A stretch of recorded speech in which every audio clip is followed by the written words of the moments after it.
السلام عليكم ورحمة الله وبركاته. ازيكم يا حبايب قلب، عاملين ايه؟ يلا بينا بقى كده نعمل غدوة سريعة سهلة وبسيطة جدا جدا وفي السريع. يلا كده نشوف مع بعض الطريقة والمقادير. قبل ما نبتدي كده مع بعض نقول بسم الله. اللهم صل على سيدنا محمد وعلى آله وصحبه وسلم. هنعمل بقى غدوة بسيطة بكل التركات بتاعتها. هنعمل كبدة بقى، ولا الكبدة الاسكندراني ولا كبدة الفلاح. تكات بسيطة وسهلة. أول حاجة كده طبعا هنجيب كبدة تكون كبدة بلدي، نكون جايبينها من حد كده يكون أمين وموثوق فيه. طبعا الكبدة زي ما انتم شايفين جميلة ونظيفة ازاي وفاتحة.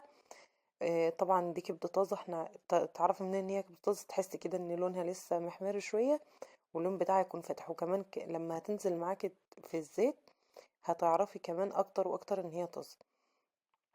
هبتدي كده اللي انا اقطعها شرايح كده زي ما انتم شايفين. طبعا هي بتبقى جايه كلها على بعضها. احنا بنبتدي اللي احنا نقسمها في اكياس، وما بتطلعي الكيس بتقسميه زي ما انت عايزه.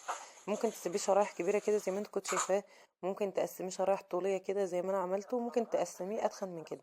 معانا خل وكزبره وفلفل اسمر وليمون، وتوم وفلفل، فلفل حامي يعني. اول حاجه كده هنبتدي ننزل بالكبده على الزيت، يكون زيت سخن، وما نحاولش ان احنا نقلب في الكبده كتير من اول مره. تمام. اهم حاجه عندنا ان احنا ما نقلبش الكبده قوي قوي قوي من اول مره. طبعا اللي انا حطيتها دي تكايه براحتك، انت حابه تضيفيها تمام، مش حابه تضيفيها عادي. دي معلقه من اللي هي الضاني، بنبقى مسيحينها كده وعاملينها زي السمنه بنستخدمها. هنا ابتدي بقى كده، دي بقى التكايه والسر في الكبده اللي احنا بنجيبها من بره. هتجيبي بقى نص ليمونه كده تعصريه، او ليمونه، لان الليمون اللي كان عندي كبير شويه. تبتدي تجيبي ليمونه كده تعصريها، وتحط عليها فص كبير ثوم او فصين على حسب ذوق في حبك للثوم يعني. بس عموما الكبده يعني طالما نضيفه، طالما كبده طازه ما تحبش الثوم الكتير. انا هنا حطيت فصين ثوم مهروسين.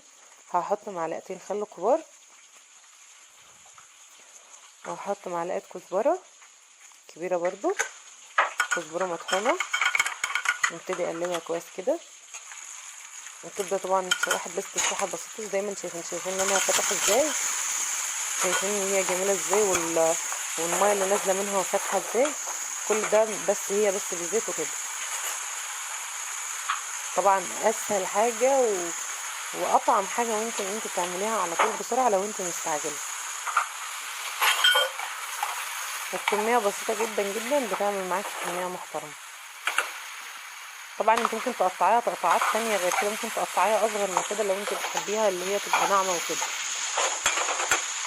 بصي ابتديت بقى ان انا احط الفلفل بقى. طبعا بصي كميه الفلفل دي اللي انت حباه تقللي قللي، لان الفلفل كان حامي قوي جدا جدا يعني.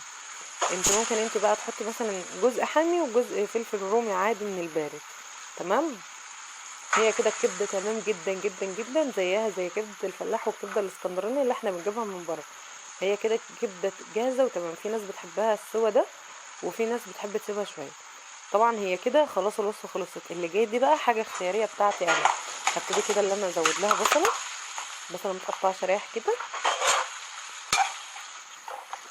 وزي ما هي على النار بتاعتها. مش هنبتدي نهدي النار الا سنه بسيطه يعني، النار تكون عاليه برضه. وهنغطيها ونسيبها شويه لحد اما البصل بتاعنا يبدا. ده اهم حاجه اللي احنا نعملها. تمام. طبعا الكبده يعني ما تحاولش ان احنا نسيبها تستوي قوي على النار، لان الكبده من المأكولات او من اللحوم اللي احنا لو سيبناها على النار شويه بتبتدي ان هي تشد معانا في الاكل. فطبعا احنا ما بنسيبهاش كتير. طبعا هنا نبتدي نعمل الطحينه معانا. طبعا كبده يعني طحينه.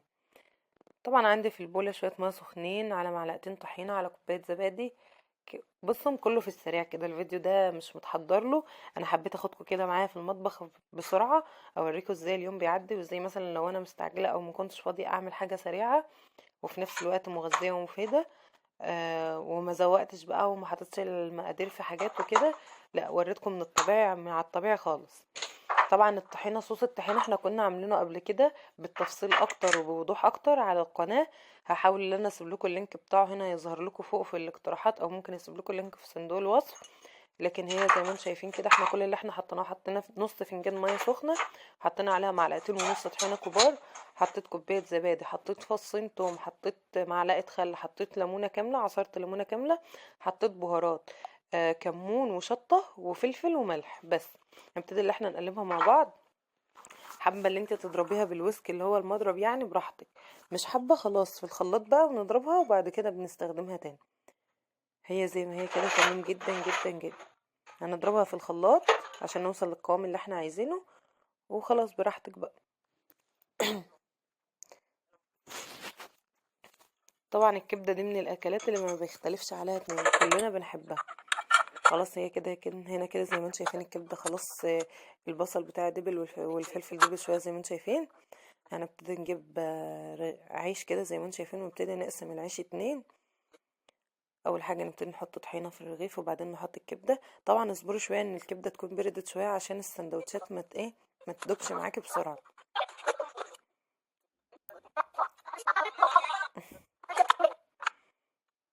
نبتدي بقى كده نقدم نحط الغدا كده في السريع. طبعا انا مهتم يعني مش مهتمتش، انا حبيت بس اوريكم على الطبيعه اللي انا ممكن لو هقدم الاكل ده في بيتي بقدمه ازاي. طبعا كبده يعني ليمون، لازم يبقى جنبها الليمون بتاعها. وخدوا بالكم ان الكبده كانت حاميه جدا وحاره جدا.